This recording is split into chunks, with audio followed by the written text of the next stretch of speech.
Hello friends, আমি সুজি চলে এসেছি আর একটা নতুন রেসিপি দেখে। কি তোমরা ভাবছো আজ আমি কি রেসিপি নিয়ে এসেছি? দেখতেই পাচ্ছ, কি জিভে জল চলে এসেছে বুঝি?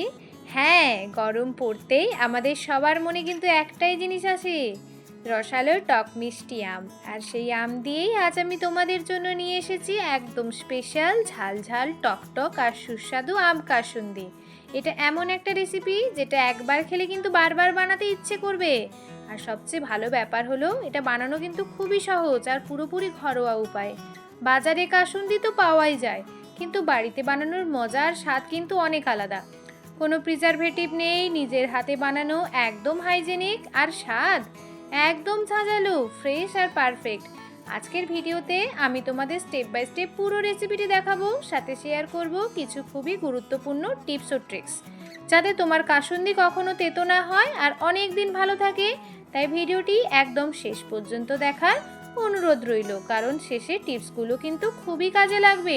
ভিডিওটি ভালো লাগলে একটা লাইক দিও, আর বন্ধুদের সাথে শেয়ার করতে কিন্তু ভুলো না।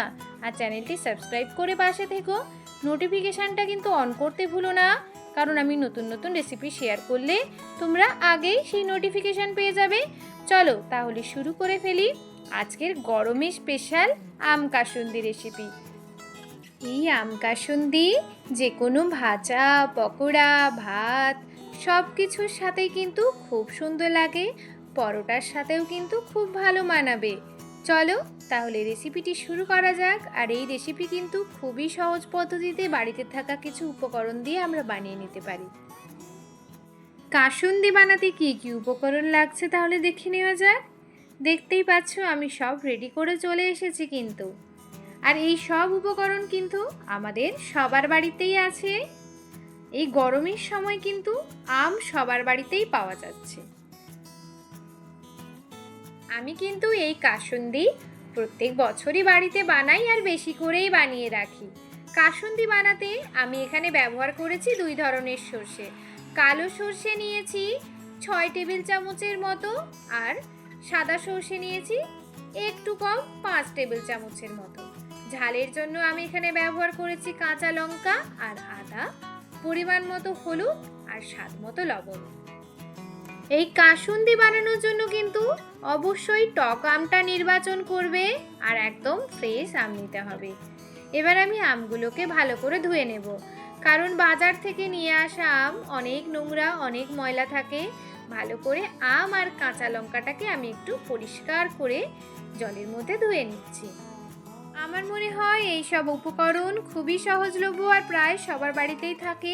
আমি যেভাবে রেসিপিটি দেখাচ্ছি প্লিজ একটু এইভাবে ফলো করে আর এই টিপসগুলো ফলো করে বানাবে। তোমাদের কাসুন্দি কিন্তু খুবই ভালো খেতে হবে আর একটুও তেতো হবে না। এবার একটা পিলারের সাহায্যে আমের খোসাগুলোকে আমি ছাড়িয়ে নেব।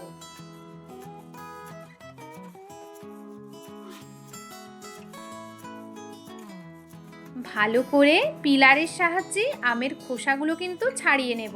আমের খোসা একটুও থাকা চলবে না, নাহলে কিন্তু তেতো হয়ে যেতে পারে। খোসাগুলো ছাড়িয়ে ছোট ছোট টুকরো করে কেটে নিয়েছি, বীজগুলো ফেলে দিয়েছি। আম বেশি টক হলে কিন্তু কাসুন্দি আরও ভালো হবে, এটা কিন্তু মাথায় রাখবে বন্ধুরা। এখানে আমি দুই ধরনের সর্ষে ব্যবহার করেছি। 6 চামচ সাদা সর্ষে দিয়েছি, আর কালো সর্ষে একটু বেশি করে দেব। কালো সর্ষে কিন্তু ঝাঁঝ বেশি থাকে। কালো সর্ষে আমি এখানে ব্যবহার করেছি 7-8 চামচের মতো। ভালো করে জল দিয়ে সর্ষেগুলোকে পরিষ্কার করে ধুয়ে জলটা ফেলে দেব, আর 5 মিনিটের জন্য সর্ষেটা ভিজিয়ে রেখে দেব। এবার একটা ব্লেন্ডারের মধ্যে দুই ধরনের সর্ষে, কাঁচা লঙ্কা আর লবণ, এই তিনটে জিনিস দিয়ে একটা মসৃণ পেস্ট বানাতে হবে। লবণ আর কাঁচা লঙ্কা কিন্তু অবশ্যই দেবে, না দিলে কিন্তু তোমাদের সর্ষে কিন্তু তেতো হয়ে যাবে। তাই লবণ আর কাঁচা লঙ্কা দিয়ে সর্ষেটাকে ভালো করে একটা মসৃণ পেস্ট বানিয়ে নিয়েছি। আমি তোমাদের একটা চামচের সাহায্যে দেখাচ্ছি কত সুন্দর সর্ষেটা পেস্ট হয়েছে। সর্ষেটা আমার খুব মসৃণভাবে পেস্ট করা হয়ে গেছে। এবার টুকরো করে রাখা আমগুলোকে পেস্ট করে নেব। আদা, আম আর লবণ আর হলুদ দিয়ে মসৃণ একটা পেস্ট বানিয়ে নিচ্ছি। আমের পেস্টটা বানাতে বানাতে চলো তাহলে এবার গ্যাসের ফ্লেমটা অন করে দিই। গ্যাসের ফ্লেমটা অন করে দিয়ে এখানে আমি একটা কড়াই বসিয়ে দিলাম। সেই কড়াইয়ের মধ্যে আমি কাসুন্দিটা বানাবো। ওর মধ্যে আমি 3 কাপ জল নিয়েছি। যে যেমন কাসুন্দির ঘনত্ব রাখতে চাইছো সেই পরিমাণ কিন্তু জল অ্যাড করবে। আমি একটু কাসুন্দিটা বেশি বানাচ্ছি, তাই আমি এখানে 3 কাপ জল নিয়েছি। তোমরা চাইলে এখানে জলের পরিমাণটা কম বেশি করে নিতেই পারো। জলটা আমি ভালো করে ফুটিয়ে নেব 3 মিনিটের মতো বা 5 মিনিটের মতো। তোমাদের হাতে যদি একটু বেশি সময় থাকে 5 মিনিট ফোটালে একটু ভালো হয়। জলটা কিন্তু আমার ভালো করে বয়েল করে নিয়েছি। এবার চলো তাহলে আমের পেস্টটা কেমন হয়েছে দেখি। দেখো, আমি তোমাদের একটা চামচের সাহায্যে দেখাচ্ছি। আমের পেস্টটা দেখেছো? একদম স্মুথ একটা পেস্ট রেডি করেছি। হলুদ, লবণ, আম আর আদা দিয়ে একটা পেস্ট বানিয়ে নিয়েছি। এবার এই দুটো পেস্ট কিন্তু ওই গরম জলের মধ্যে দেব। দেখতেই পাচ্ছ জলটা কিন্তু আমাদের খুব সুন্দর ফুটে এসেছে। ফুটতে ফুটতে জলটা কিন্তু আমি একটু কমিয়ে নিয়েছি। জলটা আর 1 মিনিটের মতো ফুটতে থাকুক। জলটা কিন্তু আমি এখানে ভালোভাবেই ফুটাচ্ছি। দেখতেই পাচ্ছ আমের পেস্ট আর সর্ষের পেস্ট কিন্তু রেডি। এবার তাহলে ওই গরম জলের মধ্যে 1 চামচ করে আমের পেস্টটা আমি প্রথমে দেব। সর্ষে পেস্টটা কিন্তু দেব না, প্রথমে আমি আমের পেস্টটা দেব। তারপর একটা হাতার সাহায্যে ক্রমাগত নাড়াতে থাকবো। এই সময় গ্যাসের ফ্লেমটা মিডিয়াম ফ্লেমে থাকবে। আর টেস্টটাকে ব্যালেন্স করার জন্য আমি এই সময় 1 চামচ চিনি দিচ্ছি। তোমরা চাইলে মিষ্টির পরিমাণটা একটু বাড়িয়ে কমিয়ে নিতে পারো। এবার আমি কিন্তু সর্ষেটা অ্যাড করব। সর্ষেটা অ্যাড করার সময় গ্যাসের ফ্লেমটা কিন্তু একদম লো করে দিয়েছি। মিডিয়াম থেকে লো ফ্লেমে করে দেব। সর্ষেটা একে একে অ্যাড করে দেব। এবার একটা হাতার সাহায্যে ভালো করে সর্ষে আর আমের পেস্টটাকে মিশিয়ে নেব। গ্যাসের ফ্লেমটা কিন্তু এই সময় মনে করে লো ফ্লেমে রাখবে। একটু গ্যাসের ফ্লেম বাড়াবে না, তাহলে কিন্তু সর্ষে তেতো হয়ে যেতে পারে।